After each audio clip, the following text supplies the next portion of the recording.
Welcome all. तो हमने last video में इंट्रोडक्शन देख लिया है कैसे bank reconciliation statement bank reconciliation statement क्या होता है। अभी हम लोग सीखेंगे कैसे बैंक रिकॉन्सिलिएशन स्टेटमेंट टैली में करना है। तो दो तरीका होता है, एक होता है मैनुअल रिकॉन्सिलिएशन, एक होता है ऑटो रिकॉन्सिलिएशन। हम लोग दोनों देखेंगे। तो चलिए पहले टैली में जाते हैं। टैली खुला ही हुआ था, एक क्लोज कर लेते हैं फिर।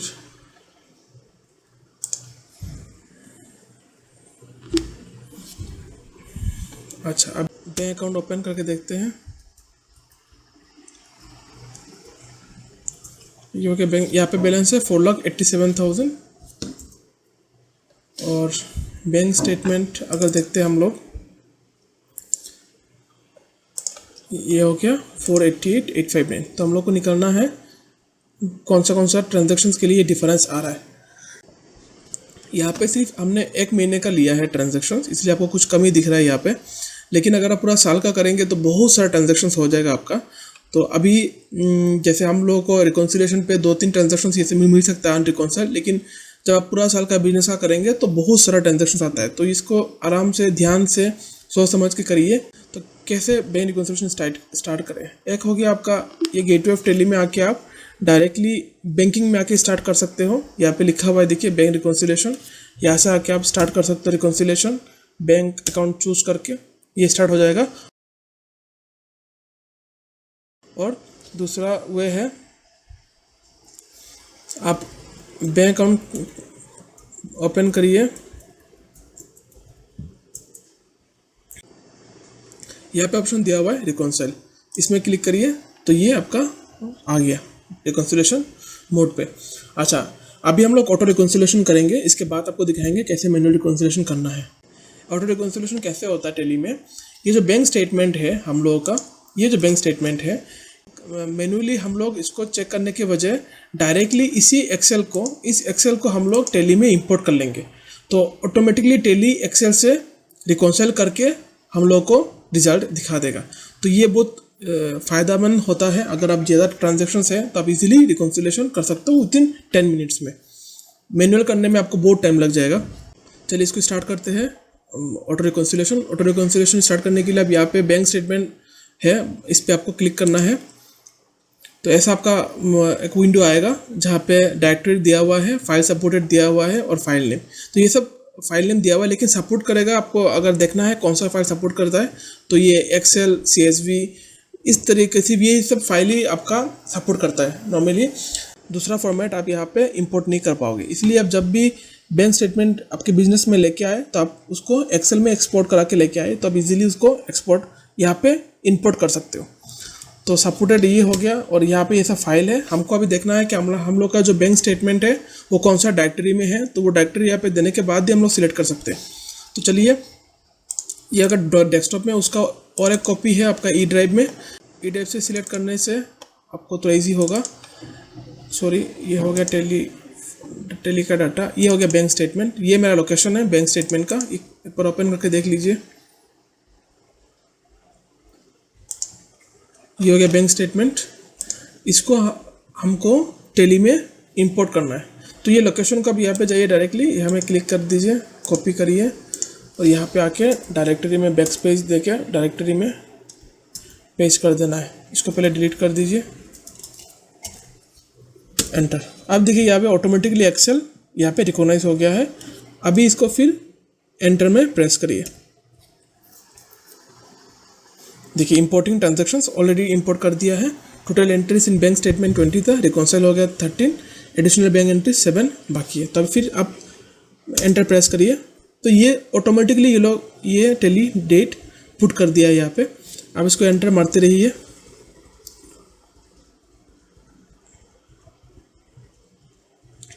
यहाँ पे आने के बाद एक्सेप्ट लिखा आएगा, आप फिर एंटर मार दीजिए इसको।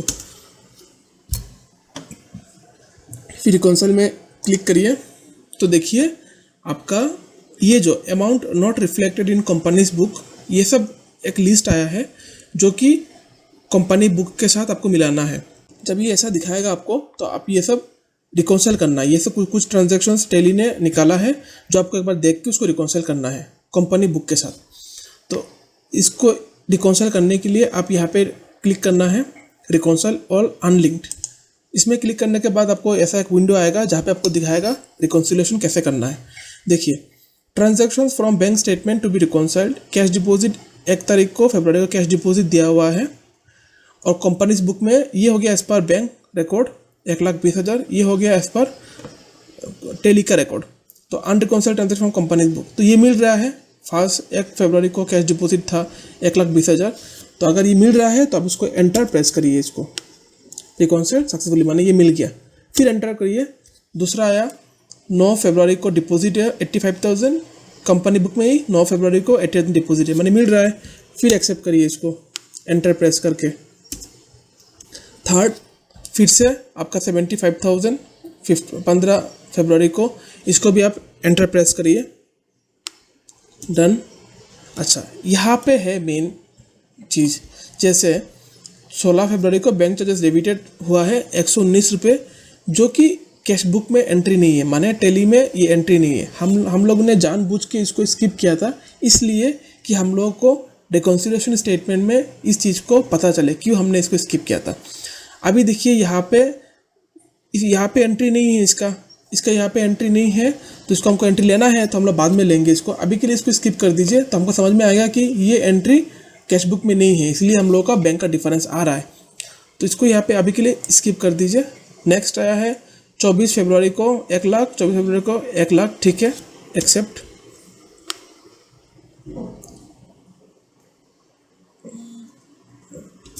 हो गया।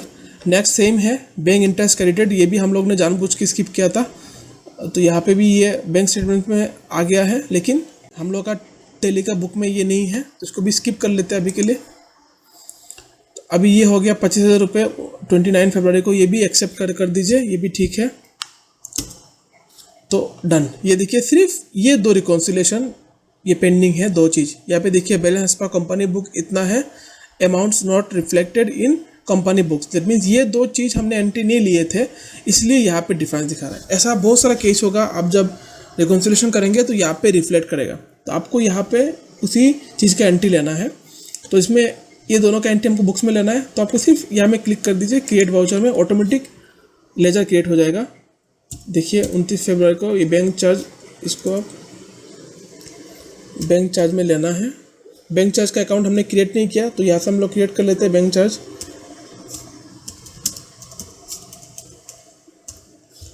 वो इनडायरेक्ट एक्सपेंस में आएगा।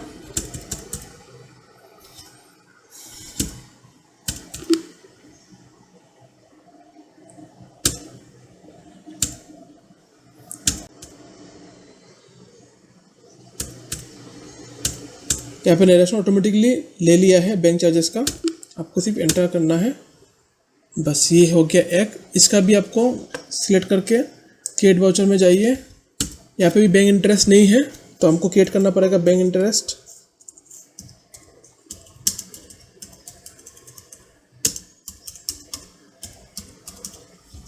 इंडिया एक्सपेंसेस में बाकी रहने दीजिए जैसा है।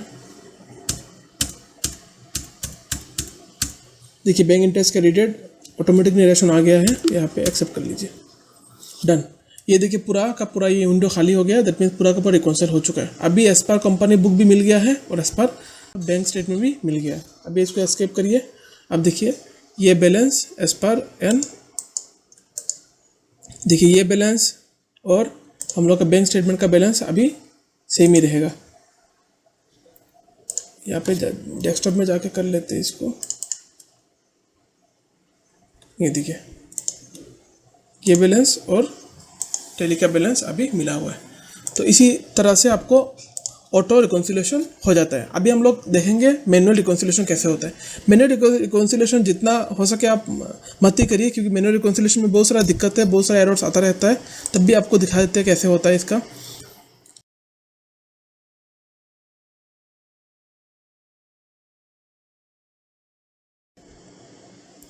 रेंज में आइए, यहाँ पे ऑल वाउचर्स और यहाँ पे शो रिकॉन्सिल ट्रांजेक्शन्स ऑल्सो, ये यहाँ में आपको येस कर देना है करके। ये देखिए ये जो हम लोग का रिकॉन्सिल हुआ था वो सभी है। मैनुअल में और ऑटो में डिफरेंस ये है, ये जो डेट यहाँ पे बैंक डेट जो मेंशन किया हुआ है वो सिर्फ आपको मैनुअली यहाँ पे भरना है, that is the only difference.